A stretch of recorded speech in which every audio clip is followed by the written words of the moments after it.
जिन ठेकेदारों ने काम तरीके से नहीं किया गया है उस पर भी सवाल किया जाएगा कि एडमिनिस्ट्रेशन ने या एक्सीएम ने या एसडीएम ने कौन सी कार्रवाई की है उन लोगों को ब्लैकलिस्ट करने के लिए या उन लोगों से अच्छे तरीके से काम लेने के लिए। मेरा दौरा गुलाबगढ़ कॉन्स्टिट्यूंसी का 12, 13, 14 और 15 तारीख अप्रैल का इसी महीने बन रहा है और 12 तारीख को हम इस दौरे को स्टार्ट करेंगे दरमाड़ी हेडक्वार्टर से, जहां पे हम एक्सीएम जल शक्ति के जो हैं उनसे मिलेंगे, एसडीएम साहब से मिलेंगे और वहां से हम डिस्कशन करने के बाद आगे बढ़ेंगे थुरू, हाड़ीवाला, बासा से होते हुए बुद्धन क्रॉस करके हम सिलदार जाएंगे। सिलदार में जल जीवन मिशन के जो प्रोजेक्ट स्टार्ट हुए हैं, क्योंकि वहाँ मेन सोर्स है जहाँ से पानी आगे पीछे सप्लाई जाता है, वहाँ चेक करते हुए हम आगे बढ़ेंगे, नाइट स्टे सरयू में करेंगे और इस तरीके से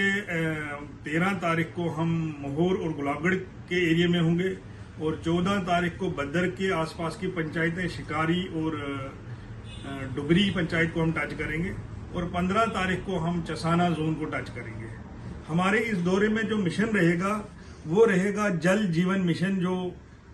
सेंट्रल गवर्नमेंट का प्रोजेक्ट है। 2024 से पहले इनको कंप्लीट करना था। जो पिछली गवर्नमेंट के होते हुए जनाब हमारे एमपी जुगल शर्मा जी ने बताया था कि 100% डिस्ट्रिक्ट रियासी कवर हो चुका है। हम जरा जमीनी सतह पे चेक करना चाहते हैं, देखना चाहते हैं कि लोग शोर क्यों उठा रहे हैं, जमीनी सतह पे 100% के बजाय कितने % काम हुआ है और जो काम हुआ है उसमें कहाँ कहाँ कोताहियां हुई हैं, कहाँ कहाँ गवर्नमेंट के पैसे को मिसयूज किया गया है, वो सारी चीजें हमारे फोकस में रहेंगी। इसके अलावा हम पीएमजीएसवाई, पीडब्ल्यूडी, आरएंडबी की सड़कें वगैरह जो हैं, उनके जो प्रोजेक्ट्स हैं उन कामों को चेक करेंगे कि कहाँ कहाँ सब स्टैंडर्ड मटेरियल इस्तेमाल किया गया है, कहाँ कहाँ पब्लिक मनी को मिसयूज किया गया है और हर जगह जो है जियोटैग फोटोग्राफ्स रखे जाएंगे और हमारी कोशिश रहेगी कि हम मीडिया कर्मी को भी साथ ले जाएं ताकि हम हाईलाइट कर सकें कि गुलाबगढ़ कॉन्स्टिट्यूंसी में किस तरीके से काम किया जा रहा है, किस तरीके से पब्लिक मनी, किस तरीके से गवर्नमेंट का पैसा मिसयूज किया जा रहा है, वो हम सारी चीजें हाईलाइट कर सके। इसके अलावा हमारा प्रोजेक्ट में ये भी रहेगा, हमारे इस टूर में ये भी रहेगा कि ग्रिप का जो रोड बुद्धल टू बुद्धन जा रहा है, जो हमारी कॉन्स्टिट्यूंसी का एरिया आता है, उसमें कितने लोगों के कंपनसेशन केसेस जो है पेंडिंग है, कितनों के रिलीज किए गए, कितनों के स्ट्रक्चर्स के पैसे रिलीज हुए हैं और रेवेन्यू रिकॉर्ड का भी मुतालबा किया जाएगा। उसमें हम ये भी देखेंगे जो ग्रिप काम कर रही है up to expectation, up to mark जो है एज पर टेंडर वो काम कर रही है कि उसमें कोई कमी पेशी है। अगर कमी पेशी होगी हम उनको भी आड़े हाथ लेंगे, किसी को बख्शा नहीं जाएगा। मेन फोकस हमारा इसमें यह भी रहेगा कि जो डेली वेजर्स का इशू है असेंबली में भी बार बार गूंज रहा है, उसमें हम बात करेंगे जो डेली वेजर्स है, PHE, PWD, R&B, forest, PDD या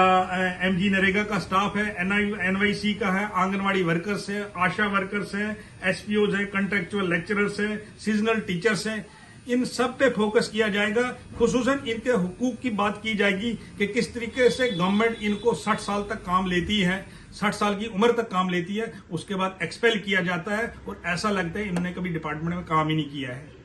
मैं इन लोगों को बताना चाहूंगा कि आप लोगों के हुकूक को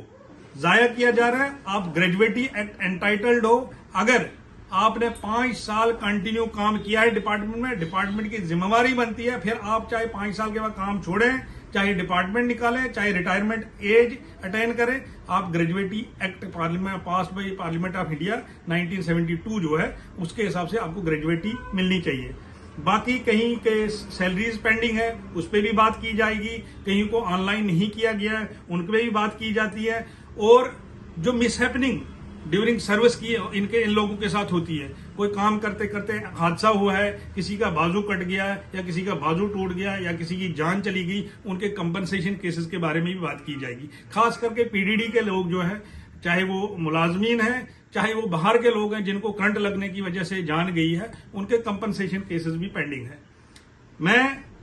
गुलाबगढ़ में जो एडमिनिस्ट्रेशन इस टाइम है दरमाड़ी, मोहर और चसाना की, उनसे दरख्वास्त करूंगा कि आप फुली कॉपरेट करें हमारे साथ। ऐसा ना हो हम फिर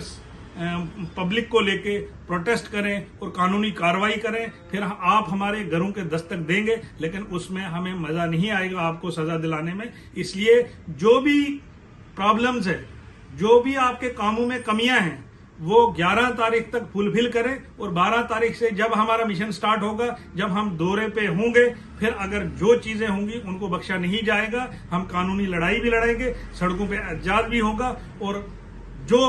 शख्स इन्वॉल्व होगा, चाहे वो ठेकेदार है, चाहे एडमिनिस्ट्रेशन का बंदा है, और एडमिनिस्ट्रेशन के लोगों को बताना चाहूंगा, जिन ठेकेदारों ने काम तरीके से नहीं किया गया है उस पर भी सवाल किया जाएगा कि एडमिनिस्ट्रेशन ने या एक्सीएन ने या एसडीएम ने कौन सी कार्रवाई की है उन लोगों को ब्लैकलिस्ट करने के लिए या उन लोगों से अच्छे तरीके से काम लेने के लिए।